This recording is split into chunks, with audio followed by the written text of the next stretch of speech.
Hey, what is up everyone? In this video, I want to cover some essential tips if you are in the early game of Once Human. Some of these tips may also help you out if you are already progressed a decent amount into the game. Now, these tips should help you get on the right track and help just really optimize your time as you're playing. Now, if this video ends up helping you out, definitely drop a like down below to help support the channel.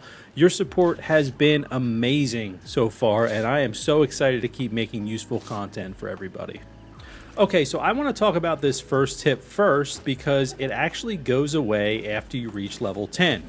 So this is for the invitation code event. If you hit F3 on your keyboard and you head over to event here, you'll probably see something that says accept invitation on the left side. So that is where you actually need to use someone's invitation code, but you need to be under level 10 in order to use one.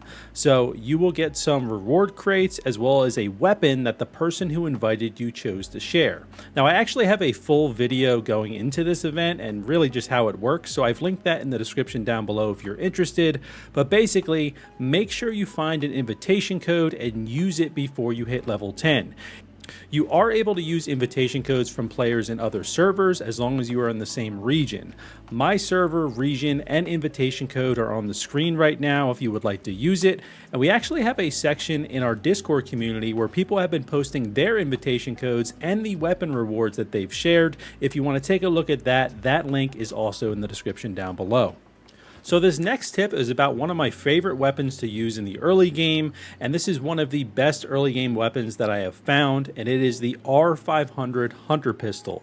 So you can actually get this in the starting area, the Dayton Wetlands. So this is the starting area right here, and all you have to do is open up a mystical crate in the Dayton Wetlands and you have a chance of finding it. Now, you are guaranteed to get the weapon out of a mystical crate here. It's just unsure of which mystical crate will actually get you that item.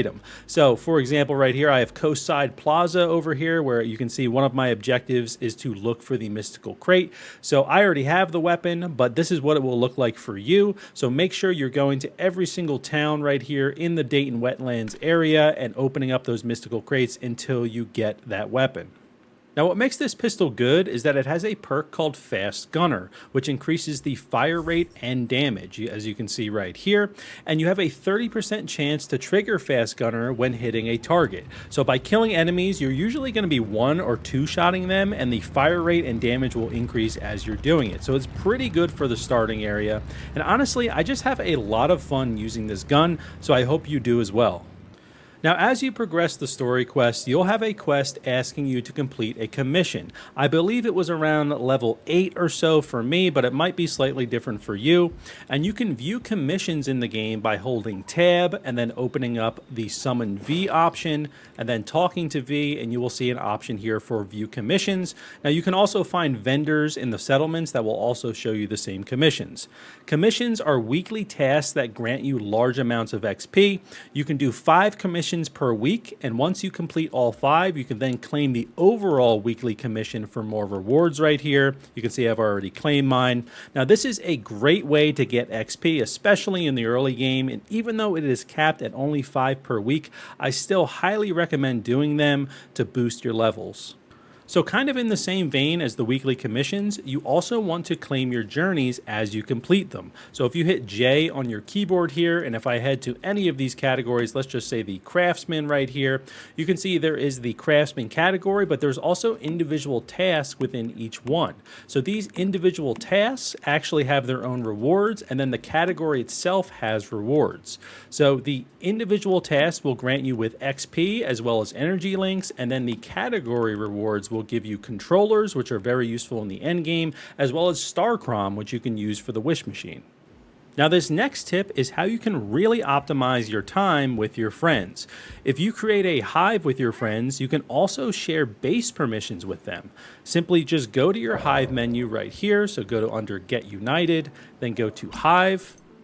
Click on your friend's name. So I'm going to click on this hive member right here, and you will see a friends permissions tab where you can give access to facilities, the ability to build at your base, as well as access to your storage if you want to.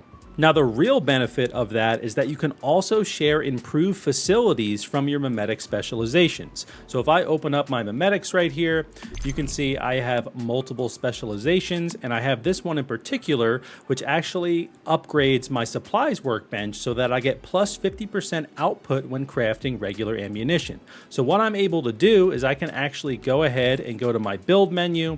I can see that I have an improved supplies workbench right here that's going to give me extra ammo when I craft regular ammo, and I can actually build this at my friend's base if he gave me those permissions to build, and we can both get those benefits. Now, you aren't able to share every specialization in the game, but you do get some nice benefits by sharing some of the workbenches with each other. This can help in making sure that you and your hive are getting the most out of the resources that you spend. Now, these next tips here are going to be mainly focused on your base. So first off, I see a lot of people asking the question, how can you actually move your base? And it is really simple. All you have to do is find a new spot for your base, then you press B, and then you're going to press Z, and you're actually able to just move your base. And you can see mine is conflicting with a lot of stuff right here, so it's red, so I'm not actually able to place it here. But if you found a nice flat piece of land, you can simply place your base down and everything will come with it. Now, in the betas, there were cooldowns every time you moved your base, but it looks like in the game right now, there's no cooldown, at least maybe for the first time that you move it, so you should be good there. Also, occasionally, you may have to go over to your territory terminal here, hit G to enter your vault, and sometimes there will be things that get placed in here that just weren't fully moved over with your base. Now, another base tip here is that you can replace structures with other structures. So rather than destroying the old structure to build the new one, you can just replace it. So if I go into my build menu right here, and then I go ahead and go to this wood window wall, this wall that I currently have there, it doesn't have a window in it, but I could easily just place this right over it, press it down, and then there we go. Now I have a window in the wall. This also works with upgrading your base to new materials. So if you move to stone, you can just go ahead and replace everything with stone rather than destroying the wood and then placing the stone. Now, another good tip is that you can also place storage boxes on top of each other. So if I go into the build mode here and I relocate, I can go ahead and place this right on top of the other storage crate there, and this just helps to save space and just maximize storage. Another thing with storage as well is that you can craft from storage, so you don't need to worry about having all the necessary materials in your backpack. You can put them into your storage crates without any issue, and then you can build and craft directly from there.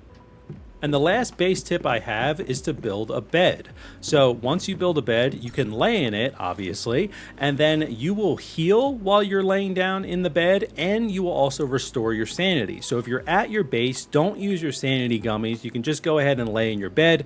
You can actually get better beds than the starting one right here, and you will heal and restore your sanity even faster.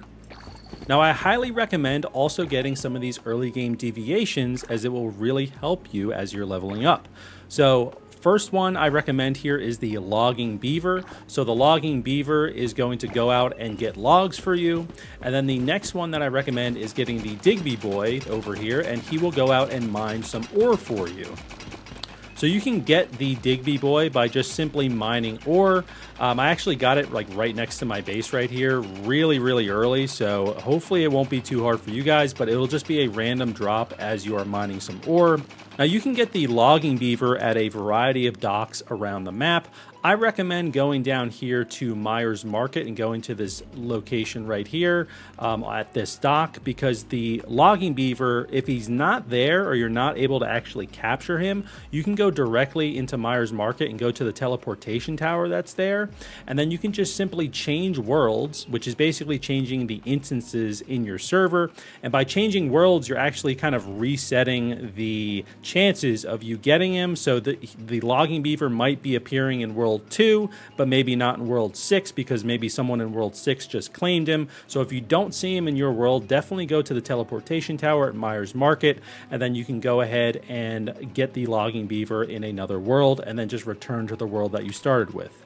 And once they go out there and they're mining and they're logging, you'll be able to go to your securement unit right here, and you can see he's got 150 copper ore right here, and these actually stack on top of each other. So there might be some items behind here, like for example, if he went out and he got some tin, the tin might be behind the copper. So he's actually maybe even getting more than just this 150 copper ore. And then if you head over to the logging beaver right here, you can see that they are also getting some logs for you. So this way, while you're out questing, you don't have to worry really about getting the basic items like logs and like the ore. You can just simply go back to your base, pick up the stuff that they've gotten for you, and then start crafting some items. So tip number 7 is something that you might notice while you're exploring, and you can see the top right of my cradle has a little yellow circle that is pulsing like crazy. Now this indicates that there is a morphic crate nearby.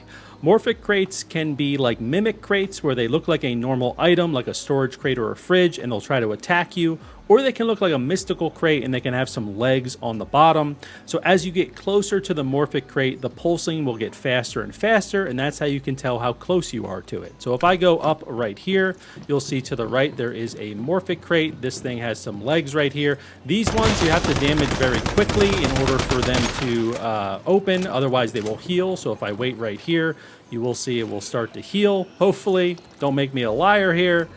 Perhaps it won't. I'm just going to go ahead and kill it, and then there we go. We can then go ahead and open up the morphic crate, and we get some energy link, stellar planula, hopefully I said that right, and some stardust source. Now those types of crates are great to find as well because there is actually a seasonal goal for them. So if you go to your season goals here, go to the first phase, go under adventures, you can see find and take a morphic loot crate reward. So there you go. You can get 30 Mitsuko's mark from doing that. Now, as you play, you'll start receiving acid for defeating enemies and a variety of other methods. So acid is an important endgame item as it's used to help craft certain ores and higher tier ammo. So I would recommend conserving as much acid as you can. There are some ways to farm it kind of passively, but in the betas, they were very slow and it was almost not worth it. So feel free to use acid if you want to, but I would just make sure that you aren't using a bulk of it in the early game. Now you may notice that the food you have will start spoiling. So a quick and easy way to avoid that in the early game is by using the meat dryer that you can unlock in the mimetic screen.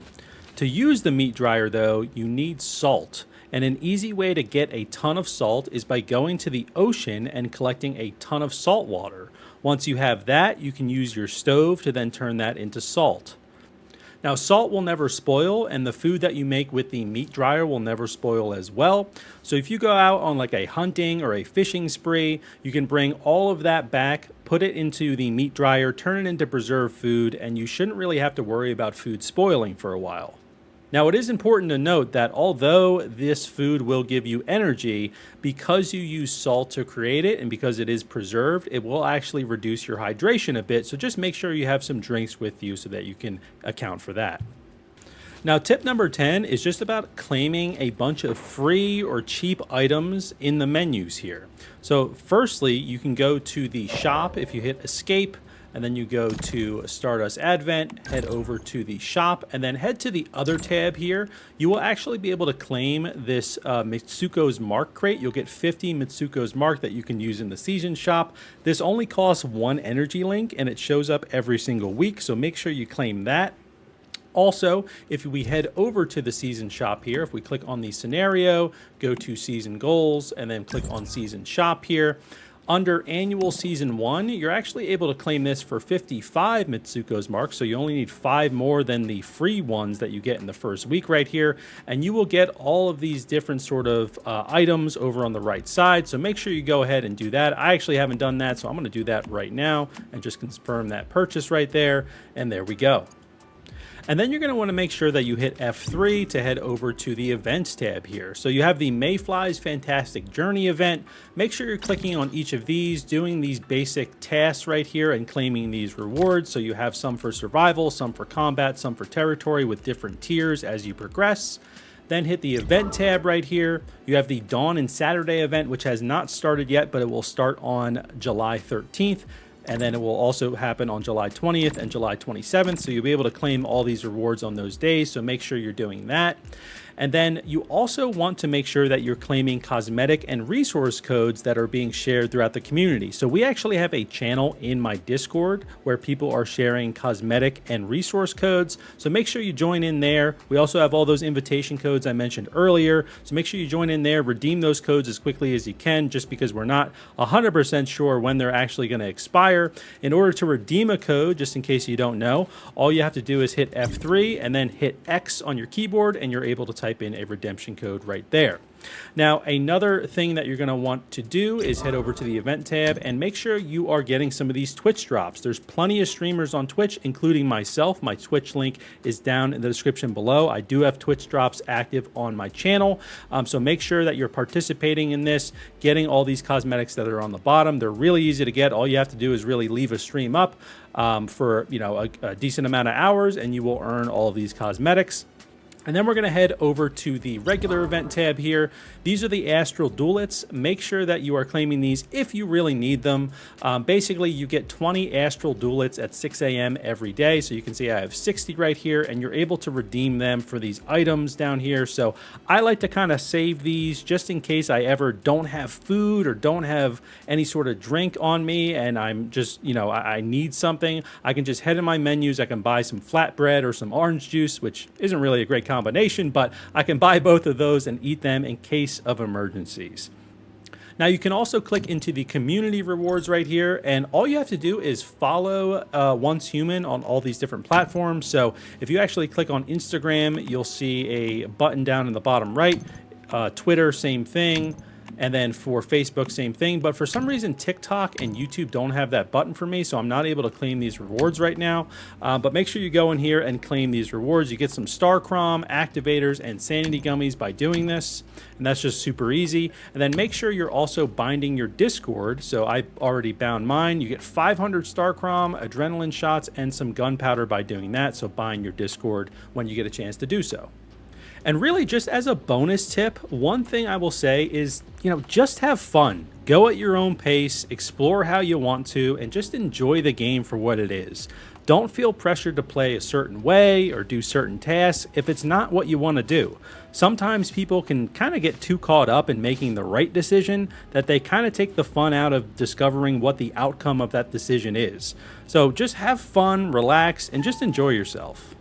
So those are pretty much all the tips I have for you right now for the early game. I hope these helped you out. If you have any other tips, definitely drop them down in the comments below. It'll be helpful for anyone else watching the video, as well as myself, in case there's any tips out there that I'm not aware of. And if you did enjoy the video, be sure to hit the like button and subscribe for more Once Human content. I have a lot more exciting stuff planned. Our Discord community is popping off, and we've been coming up with some pretty cool ideas in there, so I hope you guys are excited for that. But thank you guys so much for watching. I really do appreciate it. I hope you enjoy the rest of your day, and take care.